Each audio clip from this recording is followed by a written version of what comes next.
जब इंडिया ने 2011 का वर्ल्ड कप जीता तो उसके बाद अवे सीरीज काफी थी। इंडिया की पहली सीरीज वेस्ट इंडीज के खिलाफ थी, जो कि उन्होंने विदाउट एनी प्रॉब्लम अपने नाम करी थी। और ऐसा हो भी क्यों ना, 2002 के बाद इंडिया एक भी टेस्ट मैच वेस्ट इंडीज से हारा नहीं था। टेस्ट सीरीज तो दूर की बात थी। उस सीरीज में विराट कोहली ने अपना टेस्ट डेब्यू किया, जिन्हें अगले इंग्लैंड टूर में ड्रॉप कर दिया गया था। उसके बाद इंडिया इंग्लैंड में 4 टेस्ट मैचेस की सीरीज खेलने जाती है, और यह कहना गलत नहीं होगा कि उस नंबर 1 टेस्ट टीम की डाउनफॉल की शुरुआत उसी सीरीज में हो गई। सीरीज थी इंग्लैंड के खिलाफ, और वो भी इंग्लैंड में। इंडिया का स्क्वाड काफी बैलेंस्ड और स्ट्रांग लग रहा था। इंडिया के लिए खुशी की बात यह थी कि जब पिछली बार इंडिया ने इंग्लैंड का दौरा किया था 2007 में, तब इंडिया ने तीसरी बार वहां पर टेस्ट सीरीज जीती थी, जो कि काफी मेमोरेबल था। मगर इस बार इंग्लैंड टीम उस पुरानी हार का बदला लेने के लिए रेडी थी, और वही हुआ। पहले मैच में इंडिया को लॉर्ड्स में हार मिली। दूसरे मैच में द्रविड़ ने सेंचुरी मारी, लेकिन स्टुअर्ट ब्रॉड की हैट्रिक ने पूरा गेम ही पलट के रख दिया, और उसमें भी इंडिया को हार मिली।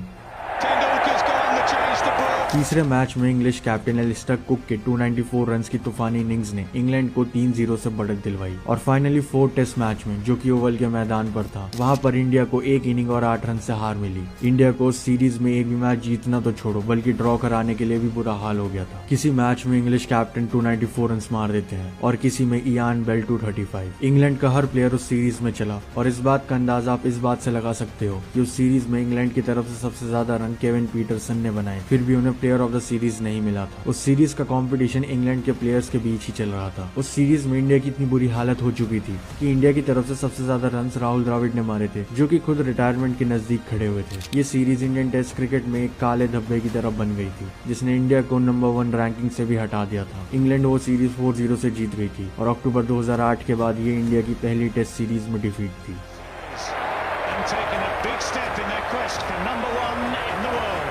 इंडिया उस इंग्लैंड के द्वारा व्हाइट वॉश से उभरा ही था, उतने में एक और बड़ा चैलेंज उनके सामने आके खड़ा हो गया था। वो चैलेंज और कोई नहीं बल्कि इनफेमस ऑस्ट्रेलियन टीम थी। और सबसे बड़ी चैलेंजिंग बात यह थी कि बॉर्डर गावस्कर ट्रॉफी में इंडिया को ऑस्ट्रेलिया का दौरा करना था, यानी कि एक और away tour. India SENA countries में जाकर टेस्ट में स्ट्रगल जरूर कर रही थी, और पिछले इंग्लैंड सीरीज में ये साफ दिख गया था। पिछली 2 border Gavaskar trophies India already जीत चुकी थी, इन 2008 एंड 2010। मगर फिर भी इंडियन टीम के अंदर उतना कॉन्फिडेंस नहीं था, क्योंकि उस टाइम तक ऑस्ट्रेलिया को उनके घर पर टेस्ट सीरीज में हराना एशियन टीम के लिए इम्पॉसिबल था। बस उम्मीद थी वो भी एक ड्रॉ सीरीज की, क्योंकि इंडियन फैंस को 0-4 से डिफीट साफ साफ दिखाई दे रही थी। हालांकि ऑस्ट्रेलिया उस समय पर एक ट्रांजिशन फेज से गुजर रही थी, जहां उनके star players Warne, McGrath, Symonds and Gilchrist retirement ले चुके थे।